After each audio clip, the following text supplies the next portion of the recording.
Welcome back, Shane. I mean, you've talked about 2020 being your year to leap into contention.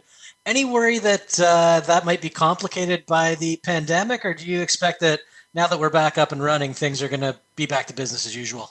Yeah, in the beginning of the year, I was a little worried about that, but I got this fight booked. This is a big one, and I feel like I'll be able to squeeze in at least one more before the end of the year. So I think it'll be smooth sailing after this one. I think UFC's got a well-oiled machine, and they've already. This is gonna be the third Vegas show, and after this one, I think they'll be able to keep rolling them out. This is your first co-main event in the UFC, so how does that feel? It's awesome. It's aside from the actual matchup that I'm excited for, I'm excited that I'm the co-main event.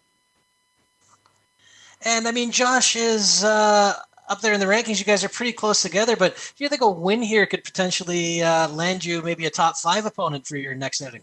Yeah, I mean, definitely could. I got to go out there and not just win though. Like I've been saying all week in all my interviews, basically, I got to go out there and put a stamp on this one. I got to make a statement.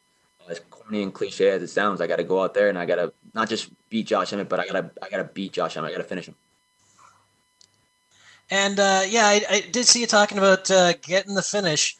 How much do you think the smaller cage will play into that? Does that create more of a possibility for getting that big finish? Yeah, 100%. It forces the action. I love the small cage. All my career before the UFC was always in the small cage. I trained in the small cage.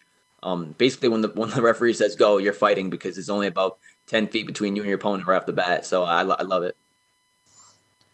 And last one for me, I mean, the complicating factor for a lot of fighters heading into these events is the fact that training camp hasn't necessarily looked like normal. You've got social distancing regulations. Every state's a little different. So what does things look like for you? It's been smooth sailing the entire time. When our MMA gym closed, our Target Showman's headquarters closed.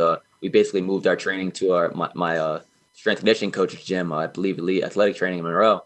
Moved it all there. We had mats there, so we were doing all our MMA training there, and then doing our strength and conditioning there. And I basically had most of the same partners. So it's been a seamless transition once the gym reopened. We were ready.